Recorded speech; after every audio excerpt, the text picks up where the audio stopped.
atau bahkan mereka tidak punya rencana sama sekali. Mereka hanya ikut-ikutan arus, hanya ikut-ikutan alur, hanya ikut-ikutan mode, tren dan lain-lain tanpa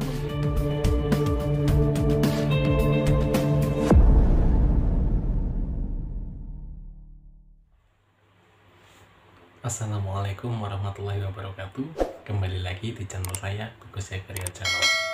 Baik teman-teman, selamat malam semuanya. Semoga dalam keadaan baik ya. Di video kali ini saya ingin membahas tentang apa saja sih yang menyebabkan kita itu menjadi gagal ya, menjadi gagal dalam sebuah perjuangan atau dalam pencapaian sebuah kesuksesan. Jadi banyak sekali ya teman-teman faktor kenapa kok kita bisa gagal, faktor kenapa kok kita tidak bisa mencapai tujuan dengan cepat atau dengan sesuai dengan yang kita inginkan. Nah, oleh karenanya di video ini saya ingin membahas itu ya, supaya teman-teman ini bisa lebih berhati-hati, lebih waspada dalam berproses ya. Semoga semuanya tetap bertemu tujuan awal teman-teman, yaitu meraih kesuksesan. Amin. Baik ya, kita bahas bersama-sama ya teman-teman.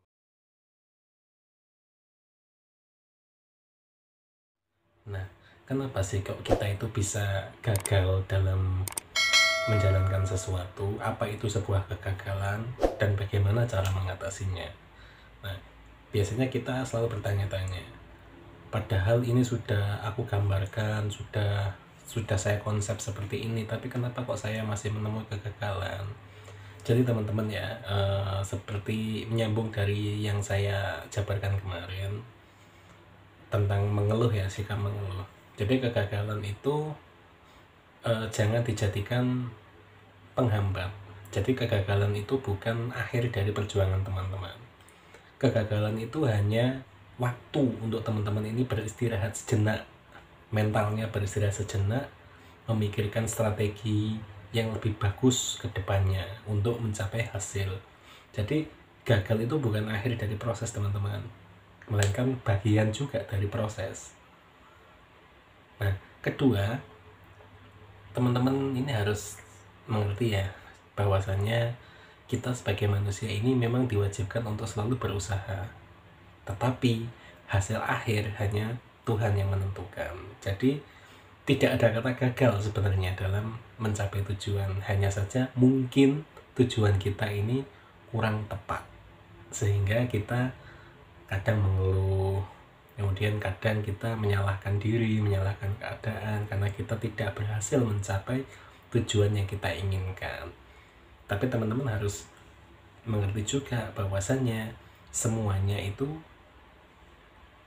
hanya Tuhan yang maha mengetahui. Teman-teman hanya berusaha mencapai ridhonya. Kalau toh memang diizinkan oleh Tuhan, pastinya tujuan itu akan teman-teman raih.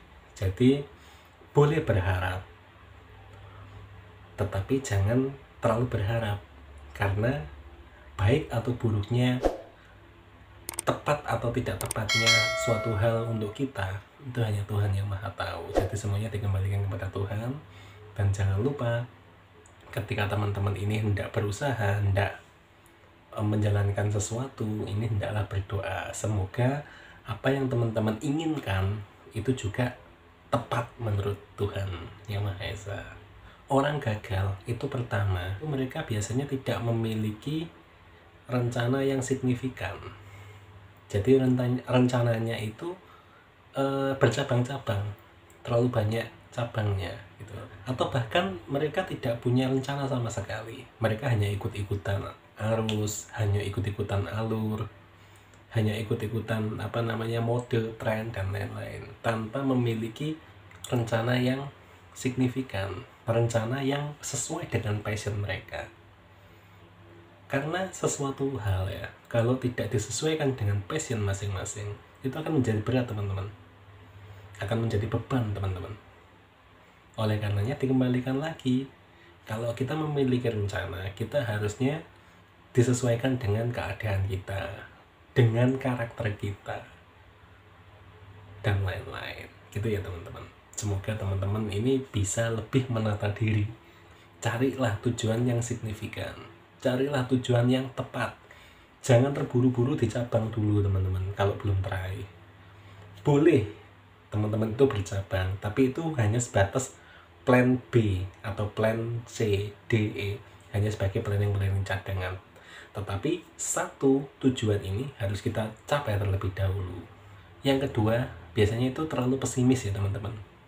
Nah, jadi gini, pesimis, rasa ketidakpercayaan diri itu sangat berakibat fatal ya teman-teman ya. Tujuan itu tidak akan tercapai dengan mudah apabila kita pesimis, kita tidak bisa mempercayai diri sendiri. Nah, ini teman-teman harus membuka mindset lagi ya, harus membuka pikiran lagi. Bahwasanya kalau kita tidak percaya pada diri kita sendiri, apalagi orang lain. Padahal kita untuk mencapai tujuan itu kan digunakan, dimanfaatkan untuk orang lain juga kan teman-teman. Maka dari itu teman-teman, kita harus percayakan dulu pada diri kita. Kita jangan pernah takut melakukan kesalahan. Karena dengan kesalahan kita akan belajar banyak hal yang benar. Gitu ya teman-teman. Kemudian berikutnya adalah tidak berani berbeda dengan yang lain. Nah, ini tadi yang seperti saya katakan. Biasanya orang-orang itu untuk mencapai tujuan hidupnya, untuk mencapai kesuksesannya, itu mereka ikut-ikutan. Waktunya sekarang misalnya lato-lato, banyak pedagang orang-orang jualan lato-lato karena mengikuti tren. Besok lagi ada apa lagi, kayak zaman dulu ya, batu akik itu kan, hampir semua orang itu kan jualan batu akik ya.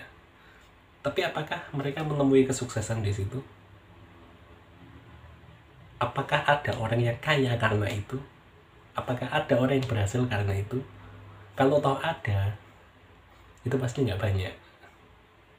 Itu karena apa teman-teman? Karena passion yang mereka punya itu tidak sesuai dengan apa yang mereka kerjakan. Nah, sehingga di sini mereka menemui kegagalan untuk mencapai kesuksesan.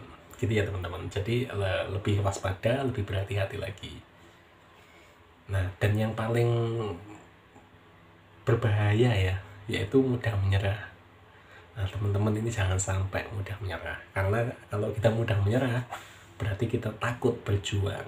Dan kalau kita sudah takut berjuang, otomatis tujuan itu nggak akan pernah bisa kita capai.